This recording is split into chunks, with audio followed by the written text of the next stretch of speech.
Okay, so I will be presenting on Beethoven. So the quote that he said was, "To play a wrong note is insignificant, but to play without passion is inexcusable."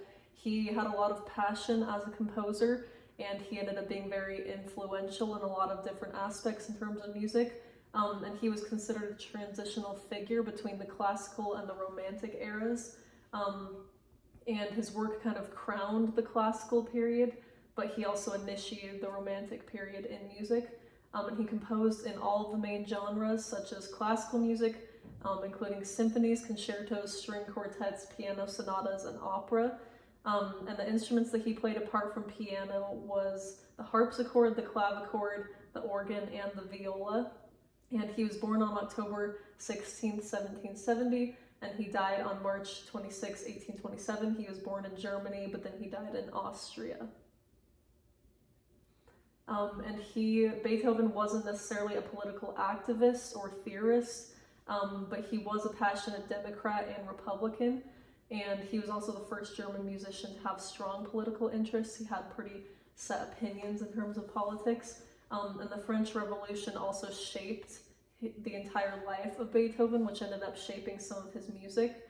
And so specifically his symphony called the Eroica was shaped because of the French Revolution, and it was inspired by the ideals of the French Revolution, and it was dedicated to his hero, who was Napoleon, who at that time was seen to be the great liberator of the people.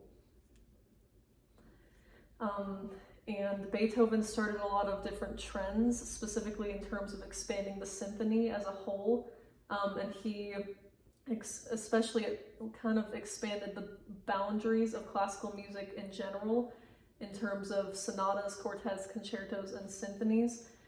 And in his Ninth Symphony, he revolutionized the classical symphony structure, which ended up changing the trajectory of symphony structures in general. And the ensembles that he wrote for were symphony orchestras, string quartets, piano, chamber ensembles, and multiple other kinds of ensembles. And he also wrote pieces for the piano and wrote pieces for the violin. And some of his most popular and influential works was Ode to Joy, Sonata Pathétique, For Elise and Moonlight, and Fidelio. Ode to Joy was adopted as the official anthem of Europe.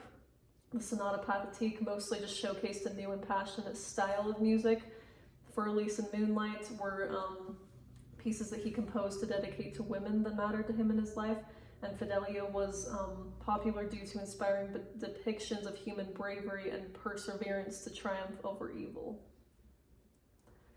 And then some of his stylistic characteristics of his compositions. He had three main creative phases. The first creative phase, he mostly adopted elements from Haydn and Mozart, which were composers that he looked up to.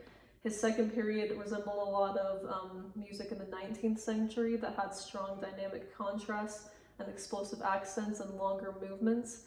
And then his third period of some of the different creative phases that he had was he experimented with more chromatic harmonies, and he eventually developed a skeletal language from which all non-essentials were rigidly paired away.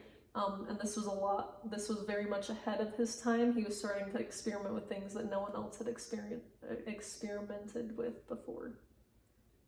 And then some of his main significant life events, these span from 1787 to 1825. So the first one is that he auditioned for Mozart, but eventually ended up studying with Haydn.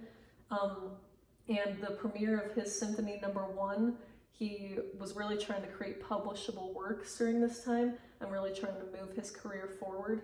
And so after the premiere of his Symphony No. 1, 4 years later, he had the premiere of his symphony called Eroica. This was in Vienna, and this was also a big turning point for Beethoven in his career. And then eventually Beethoven showed strong affection toward a lady named Josephine Dehm, but she eventually rejected Beethoven because she didn't want to be associated with a commoner, as she said.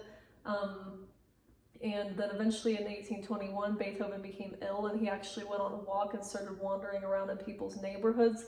and he eventually got arrested because they were a little bit concerned that he was wandering around in people's neighborhoods, and the police identified him.